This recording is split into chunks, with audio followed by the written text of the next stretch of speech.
Hi folks. Well, as you're probably aware, we seem to have lost our chief medical officer, the guy who looks like an alien. He's no longer on the TV, he's got coronavirus. And then we had the very uncomfortable Boris, who in my opinion was not comfortable telling all those porky lies, and the reason why he was removed from the stage and got coronavirus. So now we're left with Matt Hancock. I dissected his speech from the other day in the last video I presented, and we now have a guy called Jonathan Van Tam, whose origins are Vietnamese. So there's a bit of a military background to the Van Tam family, and Jonathan has continued that. So he was awarded a military MBE in the 1988 New Year's Honours as Acting Major General Stafford Nguyen Van Tam of the Lancashire Army Cadet Force. So, our Jonathan thinks like a military man. He spent 5 years at hospital-based clinical medicine and then pursued an academic training in public health and epidemiology, and developed an interest in influenza and respiratory viruses, and was mentored for many years by a chap called Professor Carl Nicholson. Now, there's an interesting chap. He became a senior lecturer at the University of Nottingham and consultant regional epidemiologist at the Public Health Laboratory Service. Now, that's a government-run laboratory, and he entered that in 1997. He became Associate Director at SmithKline Beecham in 2000, and that's a humongous pharmaceutical company. In April 2001, he moved to Roche as Head of Medical Affairs, and then he joined Aventis Pasteur MSD in February of 2002 as the UK Medical Director. So we can see there, this guy started off slap bang in the middle of the pharmaceutical companies. Now, when you spend time in a corporation like that, you will always work for that corporation. It's as simple as that. So his background is vaccines, drugs, and for the companies that make those and make a lot of money out of it too. So we can get a good idea that this man, his sole intent is to promote the products offered, now being forced by the companies that I would suggest he represents. He says in 2004 he turned to the public sector and joined the Health Protection Agency Centre for Infections, where he was the head of the Pandemic Influenza Office until October 2007. So we've got military mind, big pharma. So you can see that the pharmaceuticals are pushing this man into the positions that have brought him to the position he has today as Deputy Chief Medical Officer. He said it then returned to Nottingham as a Professor of Health Protection. Oh, so he's now protecting your health. I can't remember anybody asking him to, but he's now moving into a position where he wants to protect health. He's published over 100 scientific papers and written for textbooks. He chaired the European Centre for Disease Prevention and Control, ECDC, the Expert Advisory Group on H5N1 and the human vaccines. He sits on the UK National Scientific Pandemic Influenza Committee, the SPI, and the UK Scientific Advisory Group for Emergencies, SAGE. And that was during the 2009 to 10 pandemic, the last outing of this sphere script. He is co-editor of the textbook Introduction to Pandemic Influenza and was editor-in-chief of Influenza and Other Respiratory Viruses from 2014 to 2017. So, based on what I understand about virus, I can see now that this guy is a complete and utter fraud, that this guy works for the pharmaceutical companies, and I would suggest the military, who are about to complete 4 super hospitals that they're going to run. Even though we've got hospitals everywhere. Which makes me wonder why they want all these nurses, our nurses and doctors, to take these tests And obviously they're going to try and force a vaccine for the immunity certificates. So I'm a bit worried for our doctors and nurses here, because they could be into some serious trouble if these people get their hands on our doctors and nurses.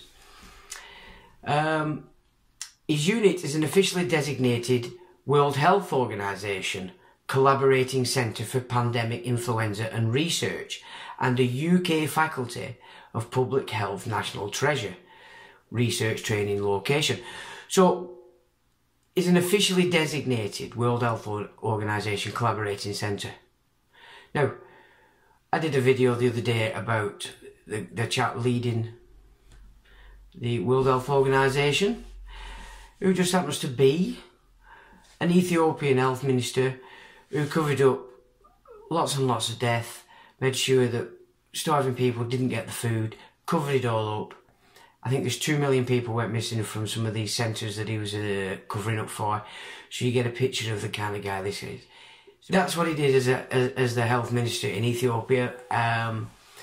He's a member of a terrorist organisation that's still classed as a terrorist organisation today, and he's a Bolshevik, a communist. So straight away now, we've got a military man totally and utterly beholden to the pharmaceutical companies, now acting as our Deputy Chief Medical Officer, in tandem with a genocidal maniac from Ethiopia who just happens to be sitting at the head of the World Health Organization. So, since 2014, he has been chair of the UK government's new and emerging respiratory virus threats advisory group, NERVTAG. Van Tam was awarded an MBE military section in the 1998 New Year's Honours as Acting Major Jonathan Stafford Nguyen Van Tam, Lincolnshire Army Cadet Force. It was awarded in recognition of work he did in designing a first aid kit to meet the special requirements of large groups of teenagers on camping expeditions. Ooh, you're not going to suggest there might have been testing on those kids, do you, by any chance? Of course not, we couldn't possibly suggest such. And then his grandfather, he served as Prime Minister of the state of Vietnam, and his uncle was a Vietnamese National Army and first Vietnamese officer of the French Armed Forces, to promoted to the rank of General.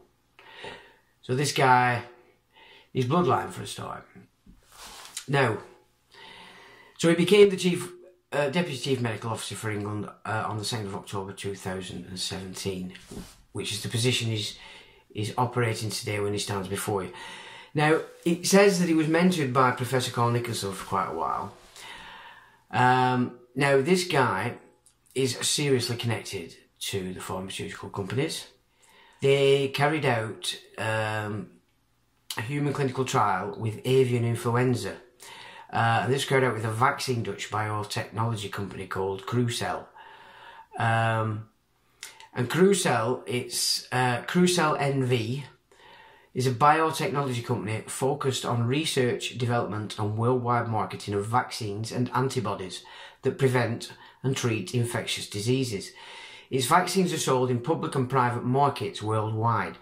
Crucell's core portfolio includes vaccines against hepatitis B and virosomal influenza. Crucell also markets travel vaccines, such as the only oral anti-typhoid vaccine on the market. The company has a broad development pipeline, including both early-stage products and products almost ready to go to the market. Several Crucell products are based on its unique per.C6 production technology. The company licenses this and other technologies to the biopharmaceutical industry. Important partners and licensees include DSM Biologics, Sanofi Aventis, GSK and Merck & Co. Now again, they're huge companies in the pharmaceutical industry, and this guy mentored Jonathan Van Tam for many years. So you can see straight from the get-go, this Deputy Chief Medical Officer is all about the vaccine. He's all about whatever the pharmaceutical companies demand, and he's also totally and utterly military minded, so he's going to fit in very well with these military hospitals that they're building, that the military are going to administer. Why, I don't know, unless they're planning a mass cull. Now on tonight's programme briefing, I called it a press briefing. I think what it actually is orders for the animals that are stuck in their houses. He talked about the do not resuscitate, a DNR. That is a command to cull. That is exactly what that is. Now, all this corporate military-minded personnel that they're going to just swoop in here at some point as it goes, when they get these 4 big super hospitals up and running, he's going to tap right into that. He's going to immediately start operating those operations as military operations. And he's going to do everything he can to enforce this nonsense testing that they want to do.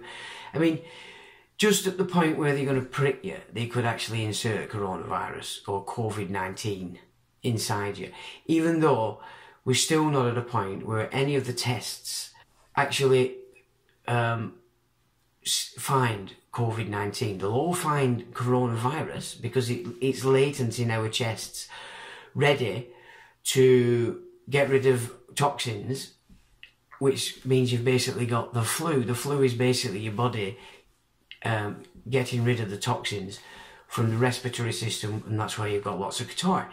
So the coronavirus is there all the time. It has a function.